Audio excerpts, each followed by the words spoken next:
Basketball Manitoba podcast, we have Dan Becker. He is a graduate of Fort Richmond Collegiate and went on to play his college basketball at St. Joseph's University. And then he transferred to the University of Colorado. He then went on a 12-year journey through the professional ranks, playing across the globe in Europe, Asia, and Australia, as well as back home in Canada with the Winnipeg Thunder and the Winnipeg Cyclone. He also had the opportunity to try out for two NBA teams, the Indiana Pacers and the Denver Nuggets. He represented Canada at the national stage, at the World University Games, and at the Jones Cup in Taipei, where he notably won silver medal facing off against the United States. After playing, he stepped back into the Manitoba basketball community as a coach, spending time at the university, provincial team, high school, and club levels. He's currently the technical director at Basketball Manitoba, a position he's held for 13 years.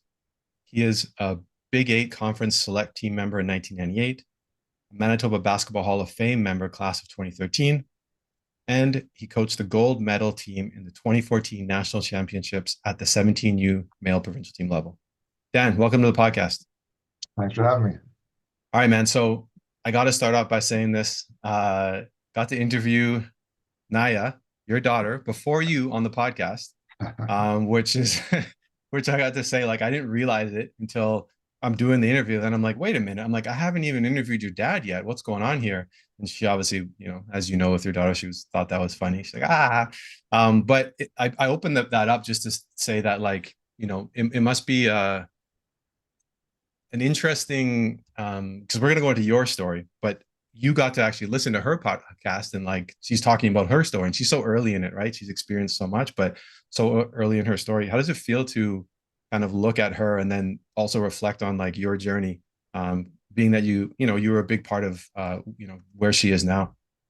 Yeah, no, proud moment for sure. And I always tell her all the time, I say, you're way ahead of where I was, like the amount of national teams she made at her age, and college-wise, we're actually yeah, a little bit different there. But her journey, she's gone to so many places, and and she's done a lot of different things. Commonwealth Games she made out of high school, which is very unique. So yeah, no, proud father moment there, and she's worked hard, so just happy for her. Mm-hmm. Yeah, it was interesting. Not to make this all about Naya, but she'll love this. It was interesting to have the, as much as you've rubbed off on her on like basketball wise, I'd say your personalities are very different, because she just kept mentioning like, it was fun. I love having fun, right? And she's a very like fun loving person, right? And I thought that was very interesting because, and again, it's not that like, spent time with you. For those who don't know, Dan and I worked in the same office for a long time, right? So like, we can have a good time and hang out and talk. But I think the way that you maybe approached the game was a little bit different. And it was just interesting to hear somebody, not that she has like the secret of life figured out, but she definitely has something figured out with basketball, and that she can enjoy the game and make these connections, and then also have all those experiences that I know you've had. So I thought that was just like really cool. I was kind of like, impressed. My family used to always give me grief too, because I go to all these places to play basketball. So what did you see? Did you go see the Eiffel Tower? Did you go see this? I said, no, I said the gym and in my hotel room. And they're like, what? You did go to these places? And I just focused on getting better at basketball, or being good, or playing well, and resting your body and all that stuff, which is kind of boring when you look back. And I should have done what Naya's done. Naya's taken every weekend to go on an adventure and enjoy the journey. That's what we talked about at a young age when she was getting serious about it. I said, use basketball as a vehicle to get opportunity, whether it be a free education, or go on trips, or make some money, or whatever it is, meet new people, different experiences. So she's really she's done a good job at, like you said, she's got more of a fun-loving personality. Ever since she was little, she always wanted to play with teammates and fun. I said, oh, what was good? You got MVP? And she's like, no, I don't. She didn't care about the individual stuff. She cared about having fun and playing with teammates and enjoying her friends and doing it as a team. Like that always was her from a young age. Yeah, no, I always remember that about her, for sure. And without digging in too much, I definitely remember you being like, you got to take it a little more seriously. Well, I just wanted her to get more like, be. Of course. One criticism is she's too nice. So I said, you got to be a bit, Yeah, she mentioned that on the podcast. Take it to heart, and then she goes, yeah, I'm trying, but it's just a lot of Yeah. personalities, and Yeah. yeah, Yeah, exactly. That's the one thing with basketball and coaching. I think like we'll talk more about this because you've obviously had your own experiences, then you've coached many of people. It's like so many different personalities and yeah, like managing those personalities and the expectations that come with that. It's different. And this is like your actual daughter. And I know you got two. Well, I have to mention this. I saw Tana from yeah, Kentucky. That's cool. yeah. That's No, very, that's very that's cool. big time. Yeah, yeah, Yeah. yeah. It is obviously I'll probably get to interview her at some point, so I won't ask you a bunch of questions, but and then obviously you got Kai. Kai's still playing. How old is Kai right now? Oh, middle schooler.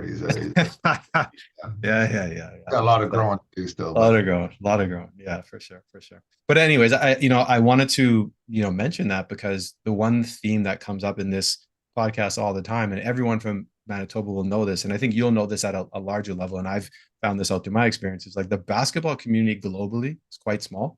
yeah, Typically, like someone, everyone, and you're one like a hub, not only in Manitoba but in Canada, in the world. So people will know you from other parts, but the basketball Manitoba community is quite small. And so I right. mentioned like you have all these kids that are playing. They played provincial team. You've obviously coached plenty of provincial teams. You have your own experience in it. I know you, and so the community is small, and but it's one that this podcast I think we really want to connect with more people along those lines. And so it was really cool to interview Nai, and just watching her grow up was really cool. But all that said, I want to kind of focus in on your story, man. You know, we kind of on Naya's podcast talked about, hey, like, how'd you get started? And it was obviously had a lot to do with you. But when we talk about you, what were some of your first memories? I mean, I know you grew up in Fort Richmond. How'd you start getting into the game of basketball? Mainly just playing with friends, I remember we had a friend down the street who had a hoop and it was low, on his driveway, and we all hung around there every day, dunking on each other and dreaming and talking big dreams and how great we are at a young age. Then my dad put up his a hoop in our yard, go get me going a bit more too, and then so I started practicing a bit on my own, and then at some point he took it down, and we lived next to the University of Manitoba, pretty close, so I could walk there. So that became my playground. He took it down, said go hit the university and find a gym there, and I started just hanging out at U of M. Bison East was my little playground. Frank Kennedy was my other playground with all the pool, the track, the weight room, the Frank Kennedy rubber floor gyms. We could lower those hoops and we could dunk. And there's a whole little community of people that were in the area that were just the gym rats, and we kind of hung out there. So I was talking to some people the other day, and it's like we don't have that anymore due to insurance or gated entry with membership cards. Like you can't just go to a gym and just show up and say, "Who's in the gym today? Let's see what's going on." That was always really exciting to me. Like taking a bus downtown to Rideau Hall or Bison East on a weekend. Just I wonder who's in the gym today. Who's there? Is going to be anybody good? Like someone bigger, older, better that we could compete against. And it was such a big thrill that sadly that part's kind of gone now. It's hard to find an open run that every Saturday, every Sunday, this is where all the best players will be in the city. And I think we need to find a way to get that back in the city to ensure our growth, keep it going. Yeah, yeah, for sure. I mean that it's interesting. It's a little bit of a side here, but it's difficult because I think you'll be the first to admit this. Like, there's so much organized basketball, right? Yeah. So like, when is a kid actually going to go find the time when he's, I got practice here, and I think that's kind of it's not only filled a gap, but it's probably stopped that from happening. It's like, more people are playing, awesome, and there's more opportunity, but then now those opportunities aren't there anymore, and so it's this weird give and take with that. Everything's scheduled now. Yeah. Everything's even workouts. Like I got to book a gym if I just want to go work out with somebody and just do some skill work. Where normally just find a hoop and Yeah. go to school or something and do it. So there's a lot more opportunity, a lot more structured opportunity in clubs. And we didn't have that when I was young, but we are missing that open gym element where you learn from older people and you learn a bunch of other soft skills and hard Mm. skills from the community at Yeah. large. Yeah. Yeah, 100%. So how old were you around that time when you were, hanging around Bison East? Uh, you know what? This is back in the day when, your parents let you run all over the place. So I was the youngest of the family. I had two older sisters. So I think my parents were both university professors and are busy until 6 p.m. So I don't know. I want to say it was grade 7. I was probably hanging out at the university. Yeah. Maybe grade 6. And they buy me a student card, and I just go there every, 40, $50 for the year. Yeah. Just swipe my card and hang out at Frank Kennedy. And my mom was a professor at University of Manitoba, right next to Bison East Gym. Actually, her office was. And so I'd find my way back to her around 6 or 7 p.m. at night, and then she'd take me home, I guess, or I'd walk home, one or the other, and then Nice. have dinner and go back to bed. And kind of that's basically was my life. I did that other than school sports and some Yeah. of my Yeah. friends. But that was kind of my friend circle and my habitat growing up, you know. Yeah. Yeah. Yeah. So what would have been the middle school? Like you would have been down the street, your middle school, right? Yeah, I Where they went to live? Dalhousie Oh first, yeah. K to Okay. 6. And I Okay. walked another few hundred meters to Acadia. Then I walked Yeah. a Yeah. few hundred Yeah. meters to FRC. And then if I wanted to, I could have walked the other direction to U of M. So Yeah. Yeah. Yeah. I grew up was perfect for walking to school. So Yeah, yeah, everything's super close. So then when you were doing all that, and I know this, obviously, anyone who knows, Bison East, the amount of times I've heard about Bison East, people breaking in or just, leaving things or pulling on the door, just all sorts of stuff. Like you said, access was way different back then. yeah. Not only like what you were allowed to do, but what people did kind of behind the scenes. But tell us a little bit about maybe some of those interactions that you had there, because I know that some of your mentors were definitely found at Bison East, and maybe it was way later. I know that, but I would love to hear maybe some of your biggest the stories that stand out in your mind about Bison East and why it was so special. Well, I mean, like I said, it was in my backyard. And it was a gym I can go to. So a lot of times I'd be there by myself. So Mm. I was like, I'd pop the door or walk in, and There you go. I'd be the only guy. And sometimes there'd be other ones, but most of the people who went there were all pretty serious. So whoever showed up was actually pretty good. My biggest mentor there by far was Martin Riley. So he was coaching, I think, they just finished his Olympic run, and he was still coaching and training for the Olympics. I think when I first ran into him, but he lived in that gym as well. Like but he worked out early, late, all times. So I think at some point, we crossed paths, and he'd pass on information and stories. I loved going to his office on my way in and spend an hour just listening to stories, about Yeah. played against or what you have to do and this and that. And he was pretty positive, so you get a little pump up. He'd tell you you're good at this, but you got to work at that. So it was really good guidance, like individual guidance. And I remember he said at some point, I can't remember what grade, but he goes, if you're serious, you start coming in the mornings, I'll work with you. And like at 6 in the morning or something, 7 in the morning before school. So I said, yeah, yeah, let's do that. So I showed up for about a week, and then I was just falling asleep in school. The workload was hard. Looking back, you could probably say I wasn't ready for it or just too soft to do it at the moment. Martin was legendary for working his butt off and Yes. just Yes. for mentally tough. So maybe that was actually something I needed to learn at a young age. I should have stuck it out, but for whatever reason, I couldn't maintain it with school and getting up and getting there. And Mhm. but it was really good. Now, even that one week was eye-opening. The level of work capacity I had to go, and then later on in life, I became that guy. I became the guy with structured workouts, show up early, then run off to whatever, come back later, and it was very organized and disciplined with how I worked at my game. Yeah. So Yeah. yeah, Yeah. so for sure, Martin. And then there's a ton of people in the gym like Joel Themin, Shade Odiatu, Cliff Humans, who's just coming in town. Actually, we're going to meet up. He's been in LA Nice. forever. Like Joe Uggams.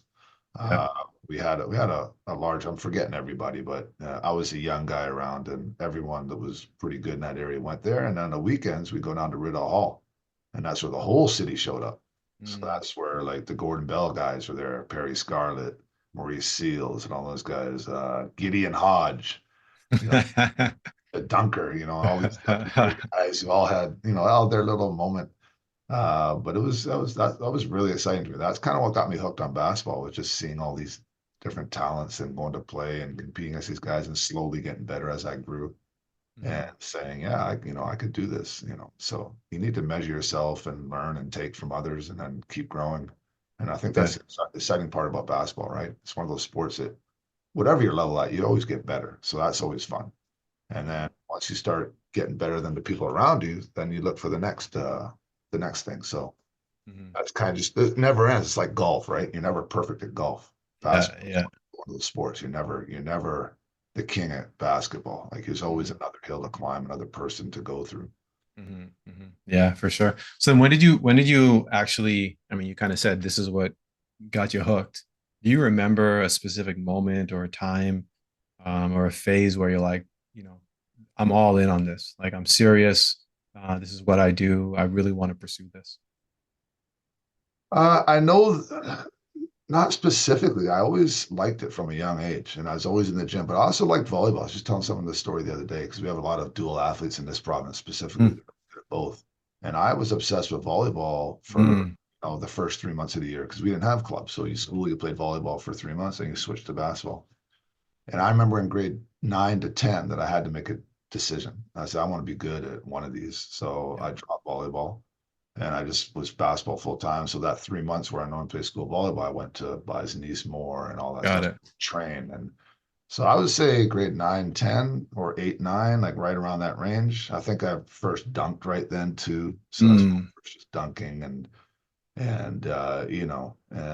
we didn't have provincial team for that age back then. It was a lot older. So I yeah, think there was a regional team that might have been coming up. Like usually you get involved in these things. If you make a provincial team in grade 8 or 9, then you're like, oh man, this yeah, is this is pretty yeah, serious. I better yeah, get to this. So that's usually hooks you and gets you going. But we didn't have that 100%. back in the day. Like I think I made the provincial team in high school, but I was playing with Gord Tucker and all these all Canadians. So I didn't play when I was 17, 18, but I made it. I was one of Mm, the few high school guys to make it. So that kind of got me but it was our hook that, yeah, I'm in this group, but that's a bit later almost in the game. I yeah. know when I was young, I sent a bunch of letters out from Winnipeg, like trying to get recruited. So I had no idea what to do or who to whatever. I was just going off. I don't even know. We didn't have the internet. So I didn't even know where I was getting this information from. Yeah. But I, looked up universities. Oh, I'd like to go there. I'd like to go here. And I sent out letters and I got one back from the University of Kentucky. And it was Joe B. Hall signed it, and I was like, oh, so pumped. Again, now knowing how the recruiting game, just Yeah. anyone sends a letter, you probably get one back. Just saying, Yeah. Phil, questionnaire, we'd like to hear more about you. Yeah. But I was so pumped that I got a letter back from them and some other places too. But that might have got it going too, like, because again, you think you're separating yourself and you're at a next level and stuff. So I guess it was a common, it wasn't one moment where I remember like walking through the door saying, yeah, I'm doing this. It was kind of Mm, always there and just growing and growing and growing from mhm. my recollection anyway. Yeah, yeah, yeah. No, that's interesting. So you kind of mentioned, I mean, for those who don't know, tell us exactly if when the provincial team, I think it was it under 25 at one point? Or am I way off here? Yeah, 21 and under is when I started playing. So it's Okay. 21 and under. So you're like third year university guys. Yeah, yeah, Yeah. yeah, And, exactly. So yeah, so when you played later on, that was like pretty big for a high school guy to be yeah, on those teams. Like not every high school guy made it. That was good back then. yeah. I played 5 years in a row. So I think I played like, grade 11, 12, and then first 3 years of university. And we got bronze medal every year. So we were 5 bronzes straight. It's pretty good for Manitoba back in the day. That's what Yeah, yeah, Dale Bradshaw and Dave Gus.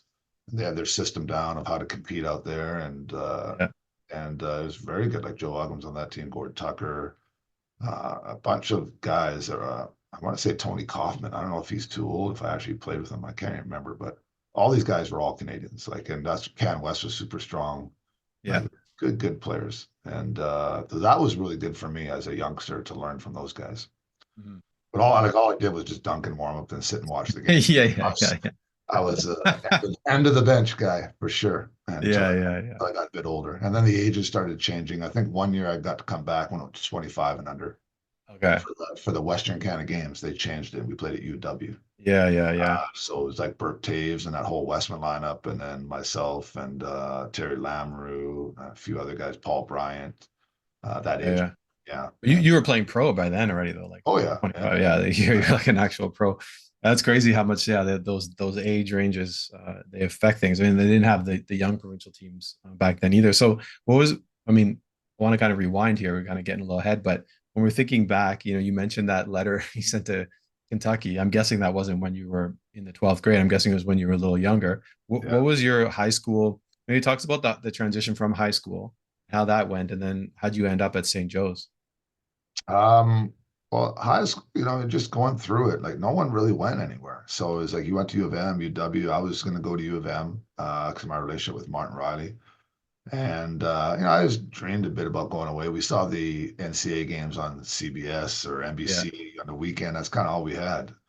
And no one, it wasn't really happening. A few guys up Ontario went, maybe a couple at BC, but out of Manitoba, it was maybe a few way back in the day, got some interest, but no one currently. So I kind of made a goal that was what I was going to do. So I said I was going to send some letters out, maybe grade 10, 11. Honestly, I don't remember what year. And I sent them out to a bunch of universities. University of Colorado was one of them, actually, oddly enough. And just schools I thought that I might like to go to based on whatever media hit me. I had no real idea of who I was Yeah. Yeah. sending it to.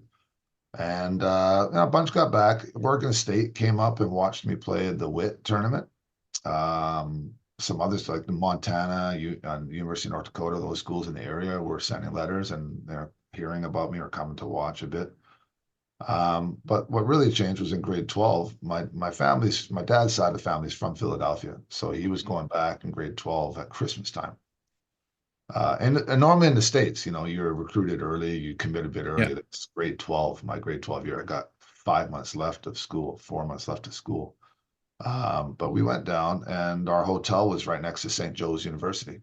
And my condition was, I said, yeah, Dad, I'd like to come. He asked me if I want to come with him to visit some family. I said, but I have the Western Classic right when I get back. That was a huge tournament back in the day. Played it at the convention center. I said, I need a gym where I can go shoot and stay, keep my touch going and all that stuff, keep my body moving. He said, yeah, we'll find you one. So we just walked into the closest university to the hotel, which was St. Joe's University at the time, and asked the coach. That was back in the day. That's actually the Philadelphia 76ers used that as their practice facility. Okay.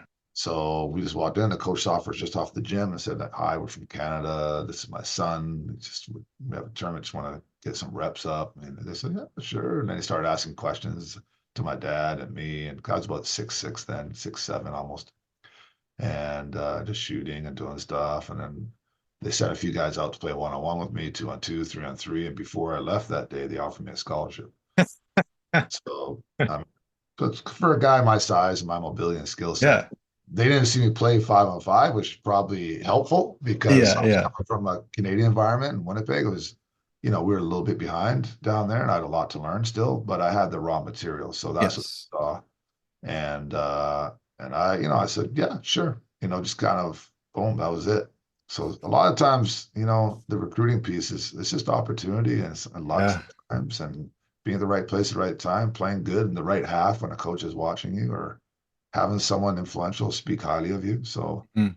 you never know when people are watching and that one just worked out for that opportunity. The reason I really liked it was because Dr. J was my favorite player, and they had just won the world championships, and they used the facility as their practice facility. So our locker room was shared a locker room with Charles Barkley, Dr. J, Moses Malone, Kevin Yeah. Tone, It's crazy. all those guys.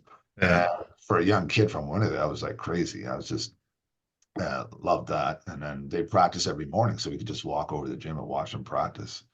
But after a while, I realized like that wasn't the right fit. Like I just Mm. chose it for not the wrong reasons, but I just jumped on it real quick. And the Yeah. school and the city and everything wasn't really my vibe. I wasn't enjoying it.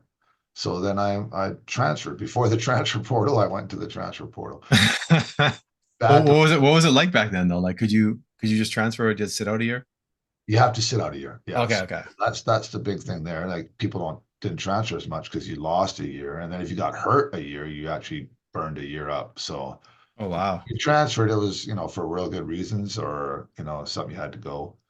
But I just wasn't happy there. So I I rushed it and I kind of cut out early, which wasn't great.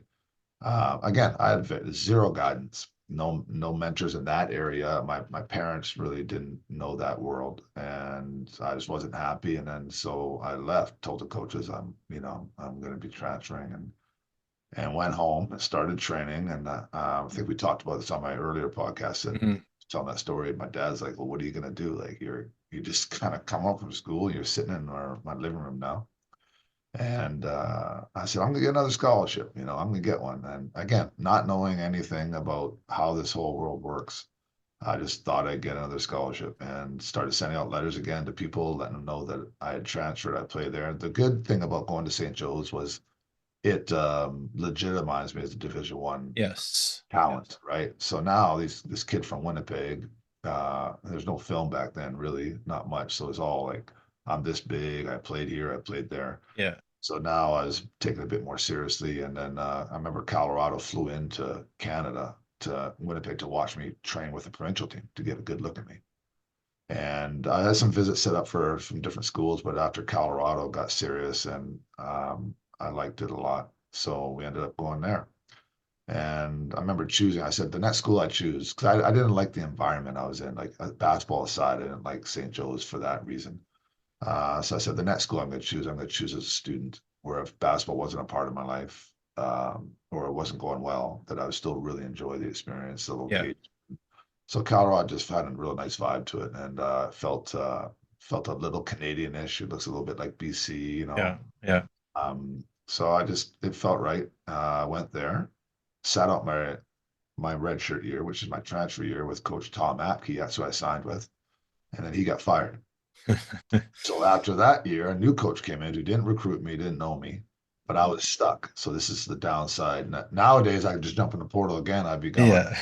But so you're just stuck, and you just have to deal with it. I ended up starting all 3 years. My minutes slowly went down each year because he brought in his own recruits and the people that exactly how he wants to play. But I started and played the most because I was one of the better guys. So it's that old school lesson of whatever it is, you just have to compete and be better than the other guys if you want to play, Mhm. not get recruited and get promised this or promised that. So Yeah. Yeah. that's a bit of a lost art nowadays too, because if I recruit somebody and I Yeah. recruit you, I tell your dad I'm take care of Darcy, he's going to play 30, he's going to make him an All-American, and you're not playing well. And what do? Do I break that pipeline of recruiting and bench you and play a kid who's better or slightly better, or do I stick with you and hope you get better? So Yeah.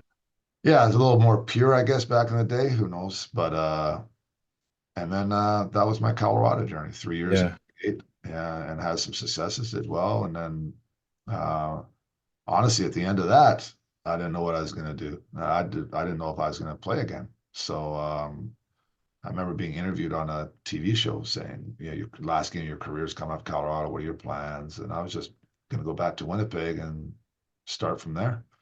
But then some opportunity came my way again. Right place, right time. Coach who knew me said, "Why don't you come play in this tour with me?" Hooked me up with an Australian team that was coming over. They did a tour of 20 Division 1 schools, including my own, Colorado. So I think at UCLA, like it started the West Coast and went all across the whole southern strip of the U.S. all the way to Yeah. Miami. So it was awesome for a basketball kid. You're playing 20 top D1 programs in 30 days, and you're one of the stars of the team. So we got to play a ton, got the ball a lot, and that kind of really rekindled my excitement for Mhm. basketball after college. And then opportunities started to come. That coach Yeah. took me to Australia, and then I got an agent, and then went to LA Summer Pro League, got some national team opportunities, and you just start to grow your resume from there and Yeah. try and make the best decisions you can within your career, which is also I learned a lot of hard lessons along there, and I'm trying to pass those on to Naya too about picking your location, picking your situation so that it furthers your career. You're not just going to go Yeah. because they offered you. You got to be smart about each job you take Mhm. and why. What are your reasons for going? And if they check the boxes, I'm sure go ahead. Yeah. Yeah. 100%. So I got to ask a hypothetical. We'll never know, but if let's say the Colorado, you told your dad, look, I'm gonna get another scholarship. But let's just say that never happened. Would have you continued to play ball? Like, would you just went to U of M, UW? Yeah, Like, what? yeah. The Yeah, plan that was was the I, go to plan. I told my dad that if I couldn't get a scholarship, I'll be at U of M. I told Martin Riley that too. So Okay. Martin was great. Martin was smart. He's like, he knew that I had big dreams and he knew that I had some talent, was working at it. So he worked with me fine. Mm. And just with the kind of, he knew that if I came back home, that I would play for U of M. So Got it. Martin's a good guy anyway. He would invest in talent Yeah. anyway. But, it's also smart for coaches to Of not, course. compete against dreams of kids, but say, yeah, I'm going to help you. And then if you ever want to come back to Canada, my door is wide open. Yeah. And I grew up next to U of M. It was always part of me. That's why I wanted to coach there, and that's why I would have played there and all that stuff. It's just that's my childhood playpen, Yeah. right? Of course. So yeah, I would have been there. I had some great friends that did well too. Joe Uggams and those guys went there, and uh, Yeah, they were very good at the time as well. So that Yeah. was a real possibility. Almost happened, but I had a few offers. I had Loyola Marymount, I had a Syracuse situation where I got offered at Syracuse, but I messed that up, just not knowing timelines. So we talked about that in the last podcast. Yeah. Yeah. I won't, we'll tag it up in the corner. I don't know. I feel like you have to tell us. That was a good one, man. Can you tell Uh, the short version? Because I remember I forgot about this. well, it's when I transferred. So Leo Routens was a rookie, Yes. just got drafted by the Philadelphia 76ers. So he was at St. Joe's with me when I was a freshman in college. He was a rookie in the NBA, and Mhm. we both didn't play much our first year. So again, Canadians that love the game were in the gym shooting and playing all the time. So we struck up a friendship and trained together. He's about my size as well, Mhm. similar kind of. We're big perimeter players. So we had good one-on-one games, good training, all that stuff. And then when I told him I was going to transfer, he goes, "Well, let me call Boeheim." He goes, "I think you could play there." And I was like, "What? Like really? I'm like from Canada. I came here. I didn't even play." He goes, "Yeah, no, no, yeah, trust me, blah blah." So he called them. I went there for a week, worked their camp, during the day. And the evening, I played counselor games with all the Syracuse guys and probably some extras, people back, ex guys from the program. Yeah. So, and I did quite well. And so at the end of the week, I remember Boeheim came up saying, "We're going to offer you a scholarship, blah, blah, blah. We're this, we're that. We play in this league, blah, blah, blah." You know, how big time they are, which they were. They won the national title the next year.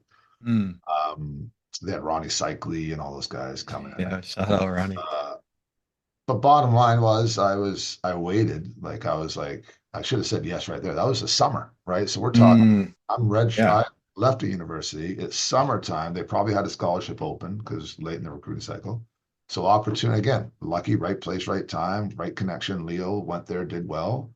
I should have just said, yeah. If I were my own father, then I would have said, you take that right now. Yeah. Of course. But I'm like, well, you know what? The only place that might be better than Syracuse would be UCLA, big time, but in the warm weather. And I was going to visit Cliff Humans out there. Joe Uggams and I were going to visit Cliff out there. And I said, I'm going to go into the offices and talk to the UCLA coaches and see what happens. That was later in the summer. And bottom line is, we went out there, we hung out, we played all over the place. But we went to UCLA to play pickup, but I chickened out of going to talk to the coaches. So I just called Syracuse, said, "Yeah, I'm ready to commit." And they said, "Oh, really?" Okay. They had a coaches meeting and said, "We'll call you back tomorrow." And basically, bottom line was they said the scholarship wasn't there anymore. Yeah. They signed a kid who was, lower down their depth chart, another guy who got injured, another guy who was going to transfer is coming back. So again, there was an opportunity for me that if I took it, I would have been in there. Hmm. And who knows what could have happened. And Yeah. Yeah. found out later when I was at Colorado's, my assistant coach there was talking. Their assistant coaches on the recruiting saying that I would have done quite well there. Like they needed someone like me in that position. That Yeah. year they were small and they played Stevie Thompson at the small forward. He's really a two guard. So yeah. So again, opportunity missed maybe, but Mhm. that's the way my life went with that. It's kind of when people say, "What's your one regret?" And I say, you know what, always bet on yourself. Like, don't chicken out. Like, if you, I put all that work in. That was a big dream. I had opportunities right in front of me, and I doubted myself, right? Mhm. So that's why I try and tell Naya and Tana and all these ones too. Even Tana this past year, she didn't know she wanted to go to another year for prep, and I'm just like, just betting yourself, betting yourself. And sure enough, a huge opportunity comes with Kentucky. If she didn't bet on herself this year, she would have been somewhere else. So. Mhm. Yeah, Yeah. so Yeah. that lesson's repeating itself, and I'm going to stick to that advice with anybody. So anybody out there watching, if you're doubting yourself and you got opportunity, just betting yourself. And if it doesn't happen, at least you tried. You betting Mhm. yourself, won't regret it. But you never know; it could come through, and then you're going to be the happiest person around. So Yeah. Yeah. No, that's big time advice. I wanted you to tell that story, man, because I remember you telling me this when I interviewed you before, and I think you said kind of like at that time you're like, I haven't really told many people this. I think yeah, if I remember that correctly. maybe I was a little embarrassed that I doubted Yeah. myself. Like Yeah. you go your first year of university. I'm from Winnipeg, high school scene. You're playing Division I basketball. I didn't deserve to play. Yeah. And that's the first time I didn't play anywhere other than a provincial team where Yeah. I knew I was getting into. And so you start to doubt yourself a little bit, right? You got guys that I thought I was a little more talented than playing over me because they were better basketball players. They knew how to Mhm. play and they did stuff. I had talent and stuff, but I wasn't a better basketball player. I had to Yeah. learn that piece, right? So Yeah, so man, that's kind of my life lesson. That's one of my biggest ones. So Yeah, yeah. No, I love that. I love that. That's big time. So I gotta bring you back too because you name dropped a few people like, oh, Leo Routens and Dr. J and locker rooms, and yeah, we were just playing pickup. And so tell me a little bit about your time at Colorado. I mean, I know you obviously had some success there individually. How'd you guys do as a team? not good. No, Yeah. I mean we did good. Our record wasn't good. Like Okay. our first year there, our schedule was ranked number one in the country. Oh wow. USA Today ranked it the toughest schedule. So the Big Eight was super tough back then. The second year I was there, the finals of the national championship was Kansas versus Oklahoma. They're both in our conference. So we played them, Wow. played Kansas twice and Oklahoma three times that year. So five of Wow. our games were against the two best teams in the country. Then Wow. we played a who's who list. Like we played Hershey Hawkins at Bradley. We had five first round picks in the NBA in our conference one year, right? Really? A lot of those guys were in my position. Maybe I helped them get a first round pick. Uh, but those are checks I got to play against. So Yeah. we played at a very high level. A new coach came in with a team he inherited, and he was trying to get us going. We had a lot of close games. He was a Bobby Knight disciple, so motion offense, man to Mhm. man. He Mhm. wasn't a run and gun type guy. But yeah, they started to get a little bit better in his last few years. Then he got fired, and then new coach came in, Joe Harrington, with Chauncey Billups and that. Then they had a good run. Mhm. Now Tab Boyle's in there, and Colorado's doing well. They've been strong. Yeah. So we had on our team, we had our whole front line play pro ball for 10 years or more. Like we had, Wow. yeah, it's so all the center and the two Matt Bullard, Scott Wilkie, Matt Bullard, myself all played. Matt Bullard played for the Houston Rockets Yeah, forever. yeah. Remember Matt, And yeah. Scott Wilkie played overseas, and so did I. So we had some talent there. It's just tough conference, man. We were playing some, Yeah. yeah. We played Yeah, against yeah. uh, this is a long list. Mitch Richmond was Yeah. he was with Kansas State. We had Derek Chivas at Missouri, Doug Smith at Missouri. I played against I forget him now, the mayor of Sacramento, Kevin Johnson Oh, yeah, yeah, yeah. from Phoenix, Richard Dumas from Oh, Oklahoma. wow. And Those are people all in your conference or just generally played yeah, against them? that's Oklahoma State. That's And in Oklahoma, which was Stacey wow. King, Mookie Blaylock, That's all your conference. Everyone you're Poverty, naming right now yeah, oh yeah, from Poverty Grant. wow. Oh, Big Eight was tough, man. Yeah, no kidding. Tough conference. So, and then on top of that, our coach wanted to prove a point. He scheduled tough non-conference Yeah, games. yeah, So yeah. we didn't play the fluffers in the early conference to boost our wins. We played tough teams. Mm. So yeah, it was good. So So it was a great experience of playing high level basketball. The yeah. environment was great. Learned a lot about man to man defense and motion offense. They were very strict. I used a hard out. So we got that discipline piece. Um, and then it was got my degree. So it was a good experience. Yeah, yeah, yeah. Like Oh, I said, did you ever end up playing Syracuse? no, No, didn't you play. never matched up, eh? Oh, No, never played Syracuse. We interesting. did play my old school. We played St. Joe's. Oh yeah? That was interesting. We played them at a tournament out in Portland. Okay. And Yeah, it was was it the same coach? I want to say yes, yes, yes. Pretty sure it was same coach. Some of the Yeah, I same was just coaches I remember. Guys are on my team. okay, okay. Yeah, it was a while ago, Doris. That's a tough question. Yeah, I know. That's like a very direct question. Yeah, yeah. No, Yeah, for sure. we No. we won that game, so Okay. I do remember that. So I remember like a few things. Like obviously I've seen like different highlight reels of you and stuff like that. And like, the one thing that stays true, even though like you played a long time ago, but there's not much of a difference between like again, there's all these rules and stuff, but when it comes to like people coming out watching the games, the stadiums you play in, that was all the case for a lot of the stuff that you play. Because I've seen some of the stuff and like it's on CBS, it's big time. So what yeah, was that relationship like when you would come back home? Were guys kind of like joking like, "Oh, Beck's a big time, big shot"? Because I know you'd come back to Manitoba, yeah. right, and Every probably summer. back at Bison East sometimes and train and stuff like that. Every summer. That's probably a mistake. I never wanted to stay for summer school. I wanted to come Uh, with my friends and family, and I trained at U of M. yeah. But really, I should have stayed and trained and knocked off some more courses as well. Mm. But I wanted to come home. So back then, it's pre-internet, pre-FaceTime. Yeah, yeah, 100%. You can't see anybody, can't talk Yeah. to anyone. So no, they didn't. They didn't do that. I didn't Huh? feel any of that.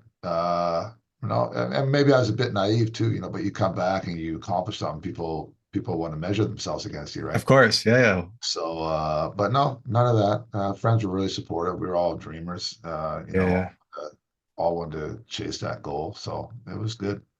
So what was the training like in the off season when you come back home? Was it super? Because I know we talked about this before, and then maybe I think this is kind of fast forward to your pro years, but were you taking physical training of the body very seriously in college, or did that just take place later on? No, yeah, I took it pretty seriously. Yeah. After my first year at St. Joe's, when I left and came home and told my dad I was going to train, that's when it started getting real serious. Okay, okay.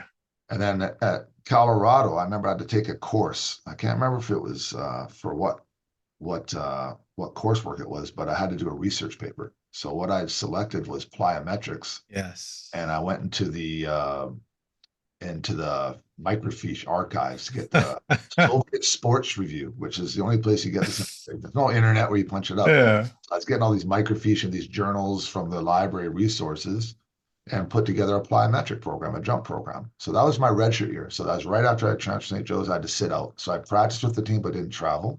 Yeah. I had lots of, and I didn't get all the primary reps because of all the people in roster. So I had lots of rest recovery time. So I did a ton of plyometrics that year. My vertical went through the roof, yeah, and it hurt. I blew my body up a little bit. I learned that later Yeah. on that my volumes I was doing, the contacts I was doing wasn't ideal. But I was experimenting with this kind of plyometric thing, this new secret Hmm. Soviet era, Soviet block training method. Yeah. It's very common now. But and so I was always looking for an edge. I built a sand pit in my driveway when I was a kid. I'd fill a tube full of sand. I do jumping drills. I went and used a leaper machine at U of M, UW. Remember those? Yeah. The Yeah. jumping Yeah. Yeah. machines. Yeah. Yeah. Yeah. Like, so I was always infatuated with jumping and dunking and wanted to work on the vertical and was with friends, in the weight room, trying these crazy burnout sets and different things that are supposed to help your strength and that balance. Um, I think with you, remember we used to go to the Yeah. university towers and I'd do the stair hops all the way up Yeah. You do crazy uh, stuff like this. with Duncan from Toronto. Played with you at Yeah. you Yeah. Yeah. Yeah. Yeah. Yeah. at the university towers. We use those Yeah. steps to do Yeah. like programs all the way up there. Like, yeah. And I bought those jump soles, Yeah. those jump soles. You sold those to Murray Davison. Shout out to Murray. Hope your videos are better than mine right now. Oh man. Those helped, and but they hurt as well. Like we did a lot Yeah. of damage to our bodies over training. Yeah. Yeah. But yeah, and then training like crazy, and Colorado, you have full-time strength and conditioning Yeah. coaches, personalized Yeah. programs, and then as a pro athlete, you have to take care of yourself. So Of you start course. to really get into that, and go the way. So like you said, back to the question was the training was usually skill work and weights in the morning, and then play at night. So Okay. afternoon, depending on what was available to me. Okay. Generally, the breakdown, that's the same breakdown I took into pro ranks too. If we only had one practice a day at the club I was with in the morning, I'd find a weight room or I shoot first or a weight room first and then shoot or play one-on-one, like skill work type stuff. And then Yeah. we Yeah. have our team or group stuff. So if I was home, there was no team, I'd find pickup runs or I'd play for teams, exhibition. We played UW, then exhibition games or provincial team, we scrimmage them, stuff like that. Yeah. Yeah. Yeah. Summer league, Randy Casano used to run at U of M, come back, Yeah. Yeah. stuff like that. So, Nice. Nice. yeah. Anyways, no, no, yeah, no, I think that's like an interesting question, just like what the training is like, because I ask all the guys who play pro even now, and like, hey, when you come home, what do you do? What do you do? Right. And it's I find that like to hear you say like I used to play a lot, which I actually find a lot of the pros now they don't play at all. Yeah. Like they come home, they train hard, they train on skill hard. They might do some small sided stuff, 2-on-2 with some skills coaches. Even that has gotten to the point where it's very structured because like, well, I don't want to get hurt. I'm not here to do that, so I'm going to kind of maintain my skill. So I think there's even been a shift in what you see a lot of pro guys do now, as well, right? Like that, and again, probably due to the fact as well that there's like really no one place to go where other guys are going, Yeah. right? So I it's was interesting. searched out. I had a friend, Shady Odiatu, who's loved basketball as well. He played overseas a bit, and he was smaller but super quick. So we'd always battle because it made me move my feet better. I had to try and get by him. So I liked coming back and training against people that challenged me either one way or the other, right? So we were in the gym a lot together, and that helped me actually become a better perimeter player, playing Mm. against quick and pretty skilled, right? And then learn how to use my length against him and gap. And he had to learn how to score on a taller, longer guy who could stay with him. So we were good for Yeah, each other that way. for And then sure. always, whenever I got a chance to play Martin, I'd always try and play Martin, and and never win. But it was climbing the ladder. You slowly score a bit more points each time, uh, and you kind of measure yourself against a guy like that because his mental toughness was so extreme. Like it's not like you show up today, oh, I'm having an odd day. Darcy beat me today, but I wasn't feeling it. And he had no excuses. Like you'd never get a bad day from him, even if it was a bad day from him, because he's so mentally tough. yeah, yeah. But So, yeah, stuff like that. So seek out different situations. And what I found is it was super hard to stay in shape if you're not playing basketball. mm, So if these guys come back and they want to rest, like I know Jared said he wants to rest, he wants to recover and rest. So that's one thing. So that's a different motivation. But if you're trying to get ready to go somewhere, mm, trying to get better, you got to play. And the one thing I tried to do a lot was play one-on-one full court or one-on-one cross court, where there's a decent amount of running. mm, And that's super tough. So if you play against another motivated athlete who's not just going to roll over, we play games to three buckets, maybe five. And that will get you in shape, basketball shape. With all the other stuff, it really doesn't. You got to. yeah, And basketball is such a dynamic game where you're moving all these different directions and your cardio's, all over the place. You keep going through all three energy systems. Not like yeah, a long jog or a short sprint is everything.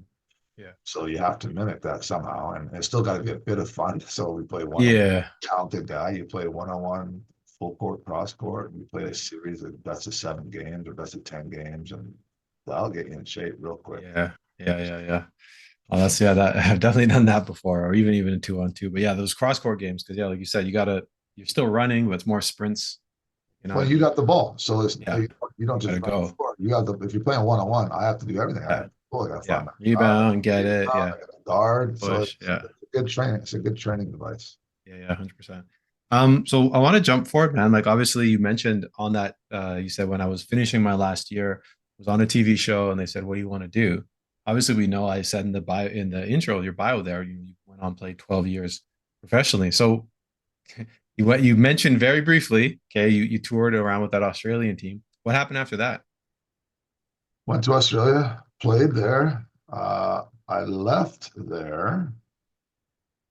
Did I go with the nines? Is where my memory is. So either I went with the national team for an event or a training camp, and I went to play in the LA Summer Pro League the next year, I believe. It was either the first year or the second year out of university. I played in the LA Summer Pro League back when this was all at one university. I want to say Long Beach University. I can't remember, but everyone was there. The NBA guys and the free agent guys. So the free agent guys played in the morning, and then the NBA teams played at night. And then once you make it to the finals, you start playing in the evening with the free agent guys. So that's kind of your big motivation. But it goes over like 4 to 6 weeks of this long. You're there for the summer, like not like now where it's a 10-day thing in Vegas. Yeah. So I got hooked up with a team, not even sure how, through probably another connection or friend. And I was living with a bunch of guys in a room in LA and walking around LA, not knowing what I'm doing, and going to these practices and games. Um, and then we're doing well. And I was starting, our team was doing well, and agents come out to all the games and they start to evaluate you. And I had a bunch of agent cards to uh, to talk to, or guys who are trying to recruit you to be their client. And then I got a call from Kent Shields from the national team saying he was there watching, scouting or watching or something. They used to play in that league too. They used to bring the national team down to play a couple games. And he said, "Hey, you want to come up and train with our national team and go to the World Student Games?" Um, but I'd have to leave the LA Summer Pro League, which I was Mm, well in. And if I stuck that out, that could have led to something as well. So always want to play for Team Canada, so that's a strong pull. yeah. So Yeah. maybe looking back on it, I don't know if it was career wise, if it was a smart move, because our team was doing well. We are about to be in the evening sessions, and then that's when all the scouts really come out during the Yeah. final few weeks. But I said yes, and I went up to Canada, trained in Victoria, and went to the World University Games. Played a lot. There was about 6 men, came off the bench, but had some good moments there, and it was a good experience. And then after that, I used those cards that I picked up from some agents, and we called some guys. I think I'm going to Mexico next. And then I ended up playing in a ABA USA tournament in Fort Collins, Colorado. Again, through my old assistant coach, Colorado from New York, knew somebody. I played with the New York team, who was an agent, who was putting together a group to come out. So I kind of joined him, and that was when I did really well in that tournament. And that's where I got my NBA tryouts out of that, a little bit more interest out of that. Then I went back with that coach to Long Island, New York, and played for the Long Island Surf. That's a pro league on the east coast of the United States, and that's where I was teammates with Anthony Mason. Yeah, I was gonna say, yeah. Yeah. So that led to a longer evaluation period, and that's where I got the NBA opportunities. And I had an opportunity to try out for the Denver Nuggets or the Indiana Pacers, all the camps at the same time. So I figured the Indiana Pacers for some reason, again, with not a lot of mentorship and reasoning. Denver Nuggets was almost too much in my backyard, where I thought I was getting a bit of a freebie, because I played at Colorado, which was the wrong way to think. That's the way I should have been going there, because they knew me best. Yeah, exactly. Yeah. And I had a bit of hometown draw where maybe if it was close, I might get the nod because I'm from the area. But I went to the Indiana Pacers and then got cut from there after the training camp, and that was it. That was the end of the NBA adventure. But I got that NBA stamp on my resume. So now when I'm going overseas and stuff, I played in the USBL in New York. I had an NBA trial that boosted my profile a bit. So then I started going overseas, and getting more and more jobs in different places. And the adventure overseas continued. I ended up playing in the CBA for the Omaha Racers a bit, played in the GBA for the Greensboro Gators. GBA. Played the Cyclone and with the Thunder. Yeah. Those are good experiences. Those are both coming home. Just kind of pieced it all together. I was getting into coaching as well. So I applied for the National Coaching Institute, which is out of Victoria, which was big time back then. They only accepted one coach per year. And I got accepted when I was about 26 or 7. Almost, I think every coach that went there, once they graduated, got a CIS job. Sports CIS. So that was my goal. I wanted to be a university coach. So I was ready to go. And then I got offered another gig overseas. And I already told the guy, I accept the position. I'm going to come be the mentor coach at UVic and hopefully get a coaching job after that. But, I sat back and I was thinking, I could only play for so long.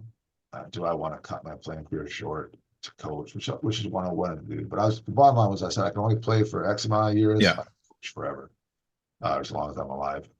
So I said, I'm going to keep chasing this dream. So I went overseas and I ended up playing another 5-6 years. So, oh, wow. Yeah. So if I didn't know, because, playing overseas every year, you never know what gig am I going to get. Am I going to get a gig? So, there's lots of times where you're sitting at home waiting for a phone call from an agent and you don't get anything. You're like, damn, my career over.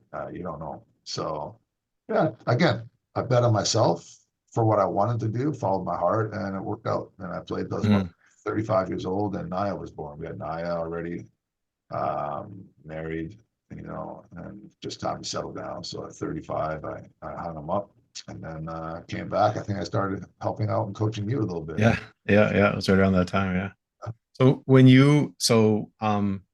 at 35, obviously, you made a life decision, but the body, you still had it, right? You could have played a few more, or were you kind of physically? It was, I was, maybe, but probably not. I remember my feet were starting to hurt me, and little aches and pains, and I wasn't enjoying it as much. It takes an Advil before games. Yeah, that's not good. I said, if I gotta start popping anti-inflammatories before a game, so I feel okay, maybe it's time to stop. Yeah. Got married, got a kid. It's been a while, and I was just kind of ready. It wasn't like I was fighting. I should do this, should I do that? I was kind of ready to stop. And even looking back, and I might have even played too long. I've told this story to a few people that I had other friends that were younger and less accomplished in the basketball world, and they went right into coaching, and they're making big time money at big time jobs because they put the grind in coaching. Yeah, I was putting the grind in playing. And then I came back and stopped playing, and I'm like, okay, what's next on the agenda? I've done that career, and you're starting from scratch, especially in Canada. There Yeah. was a lot of transition for ex-players, it's a little less value. In the States, probably you played pro for 10, 12 years. They're like, Yeah. oh, yeah, we'd love to have you involved in our program. Yeah. Yeah. Yeah. You get more opportunities. So, yeah, so started helping out coaching and my wife was working at the time. She was a pharmaceutical sales rep. So I was home taking care of Naya and volunteering coaching the side, working on my coach education. And then stepped in that 1 year for Rick Suffield as interim head coach at U of M. Then that job came open. I applied for that, didn't get it. And then Kirby Shep got that one eventually. And then U of W opened up and applied for that. And the Basketball Manitoba job opened up. They were both at the same time. So I talked to the AD at Dorian Reed and he said, you're not going to get this job. So I said, okay. I took the Basketball Manitoba opportunity, and Nice. I'm still very happy with it because I'm still coaching, but I'm also doing a lot of other stuff. I'm involved with youth as well, not just Yep. university. The competitive side of me really likes the university side, building a program and high level, but the youth side is very rewarding. Creating programming is very rewarding. The job description is different all the time, so it's not like you've done the same thing over and over and over and over. It's different times of year we've done different things, which keeps it fresh. And the office is great. Adam's been great. The board's been great. The employees we've had to there and working with the basketball community has been great. So like these 13 years have flown by. I thought I'd just do it for a few years. I was like, okay, I'll do it for a few years. I want to get back. Yeah. I get back community. This is kind of where I started, and I'll just see how it goes, and maybe I'll move on, go coach in the States or whatever. And here I am 13 years later. Yeah. Yeah. Well, I mean, like again, like it's I started off by talking about on the start of the podcast of just how tight the community is, right? And there's no doubt. I mean, you've been instrumental. I mean, we'll talk a little bit about this as we transfer to your coaching days, but like, Manitoba was able to win a gold. We've seen lots of really successful players come up through the programs and go on to play at high levels, both in Canada and the United States, go on to play pro.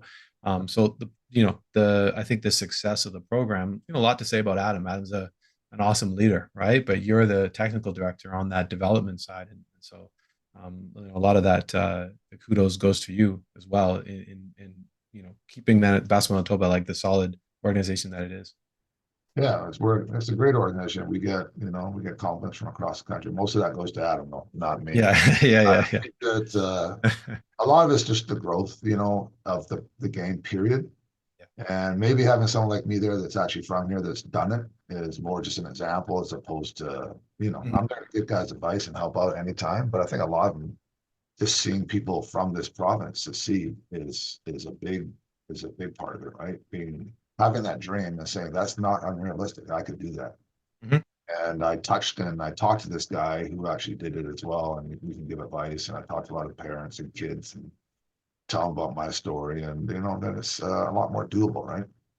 So just being a role model in that sense is something that actually I wanted to do when I came back to like this. I was a dreamer coming out of Manitoba, saying you could do this, and now tons of kids are doing it and doing it at high levels, and Canada's blowing up across the country. We got some of the best players in the NBA are from Canada.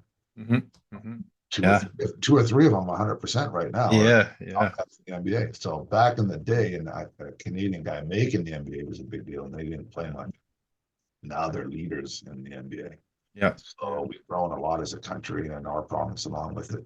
So it's been fun to be along on that ride, and see that growth. And I expect a lot more as these kids get better and smarter and train better and see more examples come out of the city that succeed. Yeah, I think, and it's an interesting question I have for you, kind of in that same line. Like obviously, year two of the Sea Bears, professional basketball, but you mentioned it kind of in passing. Yeah, I played for the Thunder and the Cyclone, but I remember as a young kid, I think this Thunder were, you tell me how long they were here for, but I remember being in the Winnipeg arena. I remember watching the games. I remember being very excited. I played Thunder YMCA basketball. So we know that, and again, like now the Sea Bears are here, and obviously we know that that league is much more integrated into Canadian culture, basketball, and all that, right? And so, tell us what you remember about playing for the actual Thunder. Because I like again for me it's blurry. I remember it being a spectacle. I remember some really high level players playing there as well. What was it like when you were playing for the Thunder?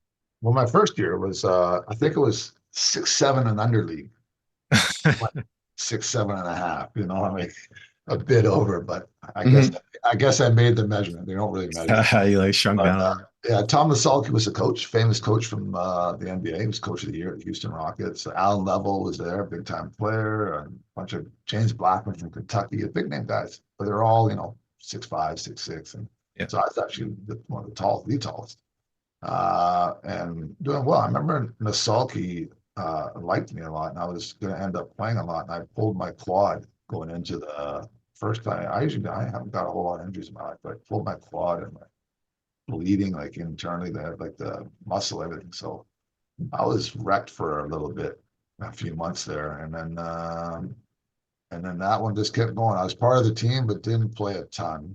Mhm. I dropped down that rotation. Joey Vicker and I were kind of the two local kids, and then that season went by. That was like the summer, right? So the Yeah. summer is also the national team time. So you got to kind of make these decisions a bit. I'm not too sure if that first year. I think that was 93. I think the next year is the one where I decided to go to the Thunder and pass on the 94 was the World Championship training camp, which was probably a dumb move too. I should have went to that training camp and tried to make that 94 World Cup team. But it was fun being home and playing in front of fans. The Winnipeg arena there was sold out. So Yeah. they papered the seats, so they all got sold. But we had a bunch of 11,000 Yeah. people events where it was filled and exciting. And like you said, it got you excited. And like what I've heard a lot of Canada and Toronto is when the Raptors came there, that was the big catalyst for basketball in that area and for Canada. So Mhm. hopefully the Sea Bears will be that next level catalyst for our area here, where kids are seeing these talented players come in and basketball play at a high level, like Simon and these guys, Jared now, and Yeah. all the Winnipeg kids. Like those are guys they grew up with and know, and they're like, wow, they're on this stage playing, and they're like, yeah, I could do that too, or I want to do that, Yep. and they'll start training for us as a meaningful goal. Because really, it's about a, do you have the ability and talent? Like there's no question you have to have some raw ability, but most of it is work ethic and believing and Mhm. confidence, mental acuity, all that stuff. So if they get that stuff early and they really set their mind to focusing on it, then a lot more of those situations are going to happen. Mhm. More kids are going to reach their goals. Yeah. So the Sea Bears are going to be a big part of that. So hopefully Yeah. they're here for a long time. The success of the first year has been great. And I got a feeling it's just going to keep building and getting better. Yeah. Yeah. People are excited about it. Like when I talk to people, basketball people in the community, they like it's legit excitement. It's not like the Sea Bears. I mean, when they announced the Jared thing, all the people who know who Jared is, Yeah. some of the younger people are like, who is that? Yeah. But anyone else, like, oh, like they're excited and talking about it. Like I know people, oh, we bought season tickets already. It's a real thing. And now people are bringing their kids there. And so, I think the league itself has been great, but the Sea Bears organization, and just the city adopting it has been Well, big time. especially these local guys like Jared. Like, Yeah. I was away when Jared was coming up. I was still playing, and he's been gone. So I know he's really good, and I've seen highlights, and I know he's a great kid. But I haven't really seen him play, so I'm excited to see him Exactly. play back home. Right. Same with Yep. Acott, Niall Acott. Grew up Yeah. here. My big stars went away. I haven't seen him forever. So if he Yeah. can come home and play, those type of players can come home and play. Yep. It's exciting. It gets people out. They want to see how they're doing, and our level's getting pretty high. So it's not like charity anymore, where like, Yep. oh, Winnipeg kid. No, these guys are good. They Yeah. can compete and they can contribute, and they Yeah. just happen to be from Winnipeg. Yeah. Yeah. So I think that's a real strong pull. I like how the CEBL is doing it, where they're including a lot of Canadian content because we do have the talent to Yeah. compete. It's not back in the day, it felt a little bit like charity, Yeah. way back when, and the Canadians were marginalized a little bit. Yeah. Where okay, we have two Canadians, that's good, but these guys are good, and Yeah. so I'm excited to see it grow. And hopefully it'll lead to a bunch of growth, everything like from basketball facility wise. Hopefully the Mhm. Seabirds get a practice facility with like 20 courts in there and Yeah. That'll be use it, something. use it for a few months of the year, and then the community can use it after, stuff like that. Hopefully that spirals out of control and we really get some solid basketball growth. Yeah, no, I think that's the goal. I mean, again, like I said, I brought up my moment with the Thunder just because it was influential, so I can't even imagine how it is for these kids. And Jared, I think is it's going to be really cool to see him play because he's good, man. Like he's not like this is not a charity thing. Like Yeah, I yeah. talked to Coach, and he offline, he's like, "You think Jared would come play?" And I'm like, "I would love that. I mean, I don't know. Like, what do you think?" He's like, "We'd love to have him." Right.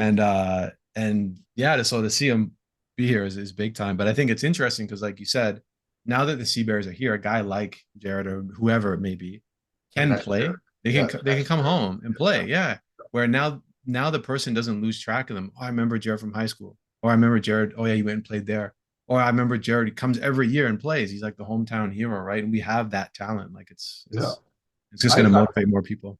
back to what you said about where do you remember the Thunder. One of the best things I remember was pulling up in my car to the Winnipeg Arena and walking in there every summer with some other guys. And I was just so happy to be home and playing. Mm, And I really looked for, like, even I said in university, I always came home in the summers, even though I probably yeah. shouldn't.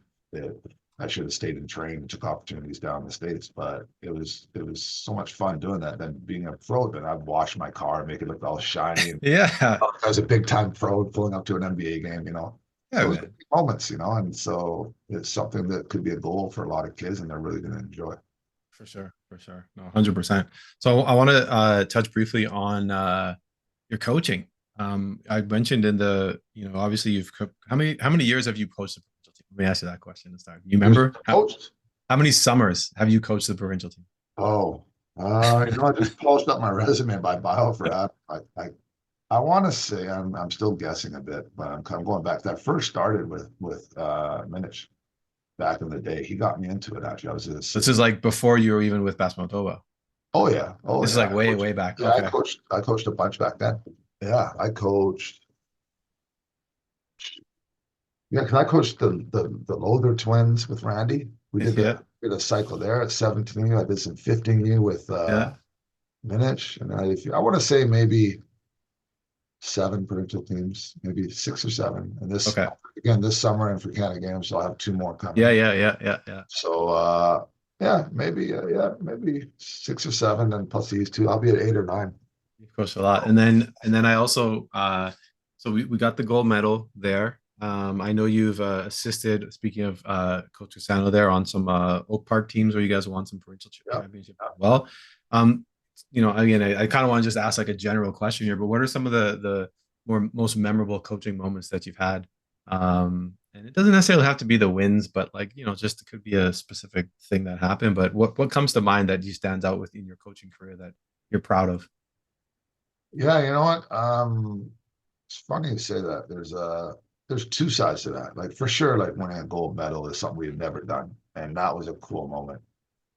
But it wasn't like I was like full of pride, and it was like the biggest accomplishment ever, right? It was Yeah. like we did that, and we actually came out and we just smoked Ontario in the final. So it wasn't like even nail biting to the end. Yeah. Yeah. Those ones are great. Our very first game of that tournament was like that. We were playing Quebec, and if we lost that game, the whole world would have been different, right? And we had a Yes. nail biter, and Ziwa, Torres, and Will Cisse did something defensively on the last second play. I didn't draw up or anything. They just did on the they trapped and then rotated, got a steel headman layup, and we won at the Yeah, buzzer. I remember that. I remember Yeah, and everyone's like came up to me after the game. Oh, good job, coach. You trapped that. That was awesome. I said, I that. didn't say anything. I You're was just good. trying some notes. They just did it because they're smart and they're good and Yeah. they just made a great play. But I mean that's what I'm saying. So these wins and losses are so fickle. Like Yeah. I could have been coached off and we could have lost that game. Yeah. I could have been sitting back and they could have been great talent. We could have won. And so yeah, usually you win or lose because you either you're competent, but you may not be the best coach or the worst coach. You just don't screw Hmm. things up. Yeah. Figure out Yeah. you figure Yeah. out who you have and what your talent is and what's the best way for them Yeah. to. And in the end, the players really got to do it, and they got to put them in a situation where they're comfortable, they're confident, and they got to make plays. And you help guide them and stuff like that. But really, like you got to make sure you don't screw it up. Kind of, I guess that's Yeah. you're organized, they're prepared, and let them go.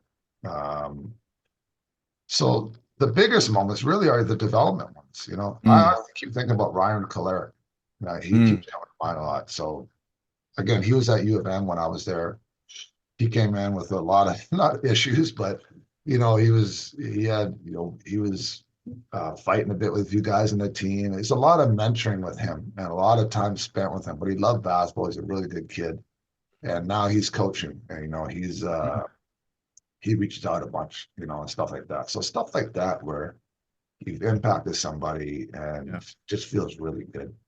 that stuff carries on. That's where you know that as a coach, your time is well spent, right? Mm, So things like that. The wins and losses and champions are good for the resume and they're good for stories. But I think most people coach, A, because they're really competitive and they want to keep competing. But really, in the end, you wanna change lives. Sounds a bit corny, but basketball for me has always been something that it gave me opportunity. It was something. It's a vehicle that I used. So I'm even getting a little emotional right now thinking about it. But it's a journey for a lot of people that whatever sport they pick, whatever discipline they pick, it's the journey that's the most rewarding piece, right?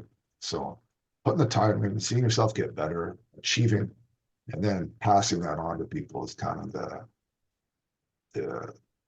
the golden ticket, the rewarding piece of probably any life experience, right? Yeah. sure, sure.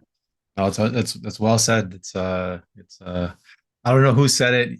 Everyone says it, to be honest with you. They come to it. It's about the people, man, at the end of the day, right? Like that's, Absolutely. and if you're not focused on that, I mean, you can have success, but it will not be long success. It will not I, last. I remember this is one thing that stuck out for me is I can't remember who told me, but in the end, there's like no one cares how good of a basketball player you were. Hmm. They care whether you're a I want to say that online, but whether you're a good person or not, right? Hmm. Hmm. I remember the guys I liked, the guys that were good people, and in the end, and you go through these journeys where, you may not appreciate it at that moment, but later on, you're like, I like Darcy, he was always about the right things. I don't like this guy. He was just about that, and he was good, yeah, but I don't talk to him. I don't like him. So again, you got to figure out what you want out of this thing. And are you building relationships? Or are you just there to serve yourself, and just have Yeah, your leave and leave everyone else in the ashes? Or are you there for a bigger cause, right? So yeah, yeah. yeah, so the relationships for sure are the rewarding part of life. You don't die with a bag of money. You don't take a bag of money with No, no. you die with Yeah, relationships. yeah, 100%. I remember it's funny you bring up Ryan Calera because another thing that just comes to mind when you say, hey, people, you can learn so much about yourself. All that stuff is, Ryan, like you said, he's a great guy, but he also used basketball to kind of like grow up. Big It time. showed Yeah. him showed him what was important in life, and like I'll say this because I know he would say it too. Is and I could speak for myself, right? Like it's the list of people go on and on. Like and you and I were talked quite a bit. Obviously, we worked together. But on Naya's podcast, I mentioned the fact that like, hey, I don't know if you were bored or we just connected. It doesn't really matter, but we would just talk. Like I would be at the desk at Frank Kenny. I worked there when I was in education. We would just talk about all sorts of stuff, right? And those although you weren't coaching me at that time, you had connected with me before that, right? And so, and then that's speaking to the community that I'm talking about to start. Like it's this very tight knit community, Yeah. and so to have you on here, just kind of like sharing the story and connecting, I think it's every little bit of thing. I guess I'm grateful. I guess I'm trying to take a moment to say I'm grateful for just like this opportunity to be part of like listening to people's story and talk to them Yeah. and have people kind of reflect on their journey uh and obviously you and I have been, I mean, knowing you for I don't know how long now, right? Since Long, the long beginning, time. a Yeah. long time. Yeah, I'll Dan, I'll never forget this. I'll tell the story when I was playing, and I know you know where I'm going with this. And we kind of had like a little spat, like you and I, Yeah. and I was just hard headed, like you know, college kid, like you don't know anything, nothing, right? Yeah. And I Yeah. thought, I know what I'm doing, and that was because of whatever other stuff. And we were a coach, and I wasn't listening to you. And I remember this. And I remember being embarrassed about this after, right? But like you act tough, you're like, Yeah. Yeah. I'm right and all this stuff. But deep down inside, you're not. And we've talked about this many a times and Yeah. laughed about it, but I remember that moment so clearly. And the crazy thing is like realistically, like I've now coached since then, and I know exactly what you were doing. I know exactly where you're coming from. But as a player, like you don't know anything. And I think you brought that up a few times. Like when I played, I didn't know, right? And so, yeah. Anyways, it's the whole side story. But you remember that, right? I do, but Yeah. I was pissed off. I remember this. I was going to Suff saying, we got to bench him. We got to kick him out of practice. Something. You got to send a message. You can't just let him disrespect me like that. I was pissed because I was young too. But Yes. I also respected you in the way that I knew that, that's a guy who's passionate about his sport. When Yeah. it's Yeah. not, Yeah. Yeah. you wanted to work on your shooting. You were like, I got to get this in. I got to get these reps in. I can't. I can't go down there and help you with these guys right now. And I was like, well, Yeah. this can help you too, Darcy. And you're like, no, I got to get this work done. So again, that's rare. That's what separated you as well, right?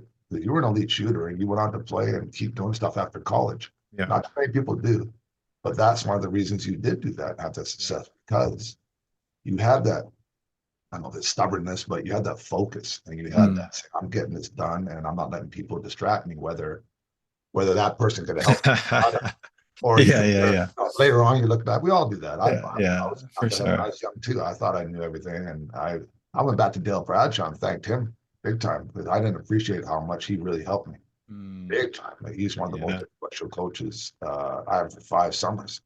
Yeah. The way he structured everything, it wasn't. He was a bit of a talker, but not much. It wasn't like he's teaching you tidbits like Martin Riley used to teach you tidbits like jab here, you do this when he Yeah. ran Yeah. Yeah. this. You got moves out of him.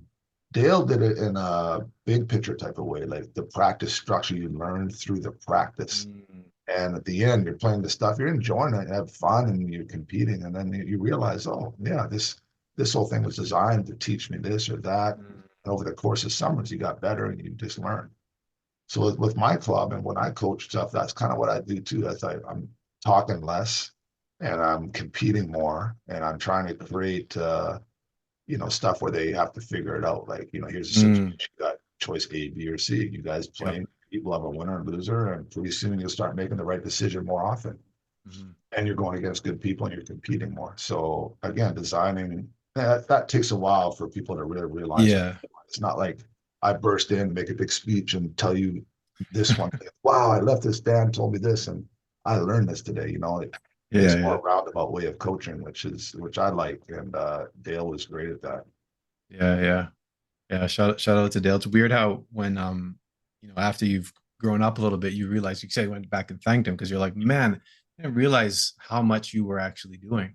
Absolutely, yeah. And you're like, okay, I realize how much work it is and how special you have to be to actually be good at that, you know? Yeah, Yeah. yeah, Yeah. for sure. And he loved it. He lived it, right? Him and Dave Gust, every summer they're there and they're planning and living it. And Dale had binders and binders and binders of thoughts and ideas. And he was pretty unique in some of the stuff he did. And some of this Yeah. caught on big picture worldwide. Yeah. Yeah. Big time. Big This time. time, a bit of a basketball savant.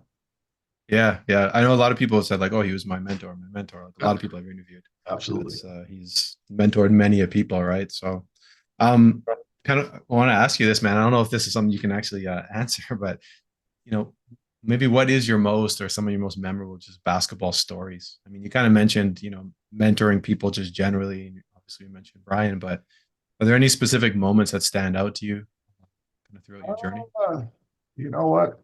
Uh, like not like winning the game winning shot type stuff. Not really Yeah. like those. It doesn't have to be that. It can be just be like like something on the bus or a moment. I mean, one of your daughters, anything. I mean, it's I just think you asked me basketball this in the generally. last podcast, and I don't know what I answered, but uh, it's for me. I think it's more just milestones. Like I was always kind of, I don't want to say goal driven, but in a roundabout way, goal driven. Like I wanted to do this, and I put together a plan of how I had to work to get there. Right. So again, going to the gym, I got to lift weights 3 times a week. I literally wrote out Monday, Wednesday, Friday, leg, the upper splits, plyos this day, shooting this day, need 500 shots, need to play. Mm. And so when you achieve the milestones, that's kind of the reward at the end of the journey again, right? So again, it's not winning the championship or hitting Yeah. the shot. It's more like, yeah, I went from here to here to here. I kept Yeah. Yeah. milestones, and I'm proud of the fact that I did was one of the first guys to play at a major Division One, get a scholarship, and that Mm. I did make a national team. That I played here for the Cyclone, like hitting these milestones, and then played for so long. Mm. Stuff like that's hard to do. It's hard to keep getting jobs and keep your body healthy and keep getting opportunities. So, when I just look back on it, I guess I'm just happy with my basketball journey. I guess it's more the memory. Mm. And then now trying to pass it on and seeing other kids start those journeys and having success in them, it's just nice to see. So Yeah. basketball has always been the vehicle of opportunity. That's kind of my big speech, but that's also just my life. Like Yeah. everyone has their own vehicle. But for me, basketball has been a vehicle of opportunity. And I try and talk to parents and kids when their kids uptown say, your kid can get a free education Hmm. Just work at this. If you support them and you get them focused on working on being good at basketball, taking care of your body, being serious, good free education, who knows what else. Hmm. All the travel you get, all the opportunities you get. These are life experiences, friends you'll have forever. Yeah. So Yeah. that's just been my basketball journey, and that's kind of, I guess, the big basketball story. My proud moment is basically that journey. Yeah. Yeah. Just like the whole entirety of like reflecting back and looking back, like you're proud of the process of the journey and everything you went through. Yeah. Yeah, and the Uh, diversity of it. Like some people say, why don't you stay in one country and just keep working? I'm like, I want to travel. Like I enjoy going to a different country. The excitement of getting a call from an agency, hey, I got you a gig in Spain. I got you one in Germany. Like it's a new adventure, right? And it was all like, I guess I got a bit of Naya in me there. So I was gonna say the you're all uh, over the place. the journey, like just that. That's one of the things I liked about it. I got to see a good chunk of the world and Yeah. Yeah. different leagues and meet different people. Yeah. Uh, Yeah. Yeah. the downside is you don't form the relationships that people enjoy because you're transient. You're gone all the Yeah. time. Yeah. Even home, I got stuff in my dad's basement for 10 years of my life. I don't have a home here. So Hmm. Hmm. finally settled into a home. That was nice as well too. So Yeah. Yeah. pluses and minuses to everything. So For sure. Sure. There's a cost to everything for sure. I didn't ask you this, but you kind of mentioned some of the countries you played at, so I gotta ask before we finish here. I know you played all over. So two questions. One, what was your favorite country to play in? Like not necessarily, well, both to play in with the league. So it was like three questions. Favorite one to play in with regards to the basketball itself. Favorite one to live in, and then which one was the highest level? um, the highest level is probably the USBL, I mean, Long Island Surf. And there's a bunch Okay. of NBA talent there. We were Yeah. playing good guys at a good level. That was really good. Israel is pretty good too. I played a year with Maccabi Rishon, and that was with Brad Sellers and Dennis Hobson. They're both like lottery picks. Yeah. Yeah. Um, Probably the most fun place might have been Australia or Spain. I played at Tenerife, and it's basically Canary Islands. So it's like the Hawaii of Spain, right? It's amazing. And I was replacing an injured player, and that injured player was there. He's a friend of mine, Martin Keene. Shout out Martin. So he tore his pec muscle, was out for like 5 weeks. So they brought me over just to play those 5 games. And so I had a tour guide that already knew what was going on. There's no learning curve, and we just had a great time on a tropical island, basically playing basketball. So that was fun. Australia, I went to Australia when before the internet, basically. The internet was just, but like there's no FaceTime now. So it just, Yeah. only negative was you felt like you were a million miles away, which you were. It was like an 18-hour flight to get there. Yeah. But nowadays with FaceTime computers, it'd be probably Yeah. off. It'd be great. Like, because Yeah. the style of living there's great. They speak English. The diversity is great. The basketball's good. It's sunny. If you go at the right time, it's sunny and warm. Like still, Yeah. Yeah. depends where you are. And that's got quite a good league. So I think that's a top destination for a lot of players. I know Emily Potter was there this year. Yeah. Shout out. Yeah. Well, yeah, Yeah. she said you really enjoyed it. So yeah, that was it, right? Yeah. Lifestyle, Yeah. level of play, and what was the other Yeah. one? Three of them. And favorite place to play, like physically play the basketball. Like you like the team, the league. It's you had a good role in the team. Uh, Portugal. Oh, I'm Portugal. sorry, Okay. I forgot. I played in the Euro League for a few games, so that would be the Okay. highest level. Yeah, I Sorry. was gonna say that's pretty high level. That's pretty high. Yeah. So we played Olympiacos and we played Real Madrid, which are big time Okay. pro. Yeah, yeah, yeah. David Rivers were on Olympiacos, Real Madrid. I can't remember who they had, but I was brought over to I played in Portugal a couple of seasons, so they brought me over there to play and try out play. They were rotating through different imports for this spot all the time, and then I was there for a month, and then they ended up releasing me and trying another guy and another guy. So, but that was a great experience. So that was high level basketball at the Euro League, just as that was coming out. That was my last year playing too. So I'm glad I reached that level. Again, another Okay. milestone. Yeah, So yeah, yeah. I wasn't an all star in the Euro League, but I got to play there, so it's a Played, milestone yeah. I reached. Yeah. And then I ended up after they released me, I went to another top team in Portugal, and we went into the finals that year. We actually Okay. we actually beat the team that released me, the EuroLeague team. We beat them in the semis, and then we lost in the finals. But that was a good way to kind of end my career there. It was Portugal's an awesome place, really nice people. The league was decent. The teams around were good, and then we went to the finals. So that was a good capper there for me. So you finished your last year of playing was essentially the highest level you played at, more or less. I mean, obviously the USBL maybe talent Yeah, wise, but there's spikes here and there, but I would say yeah, yeah. I would say yeah. Yeah. So I was good. It kind of kept going. We talked back to when I was 27 and had a chance to keep playing. I think I went to Luxembourg that year, which is a medium lower league, and then to end up 7 years later at a EuroLeague level. yeah, If it was for a cup of coffee, it still hit that level, right? yeah, So yeah, for sure. yeah, so that's the journey piece again. So Yeah, I'm yeah. proud of that. The fact that it kept going and kept notching off different levels there. Mhm. Well, I mean, we're pretty much at the end, and I actually don't even know if I should ask the question because you've kind of mentioned it already in so many ways. But I'll ask it anyways, and maybe you have a different answer. If not, you can just reiterate what you said. But essentially, I love to finish off with some piece of advice.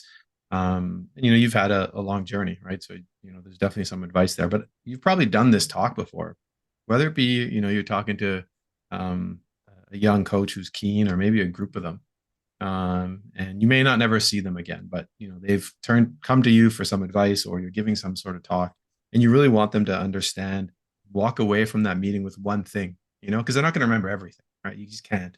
But you want them to understand a concept, a philosophy, or something that you think is going to be important, help guiding them.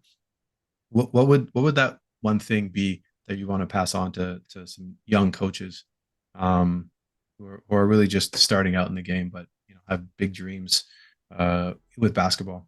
Well, I would say the things we touched on. I say bettering yourself and enjoy the journey.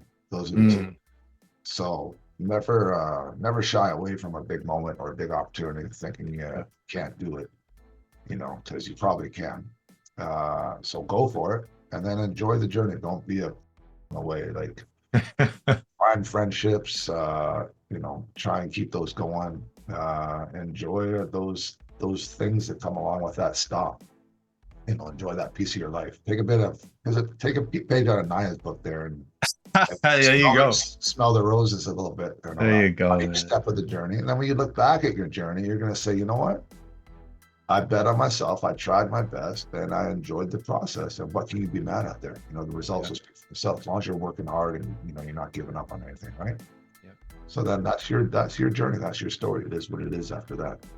Yeah, I love that. Straight and simple, man. That's perfect.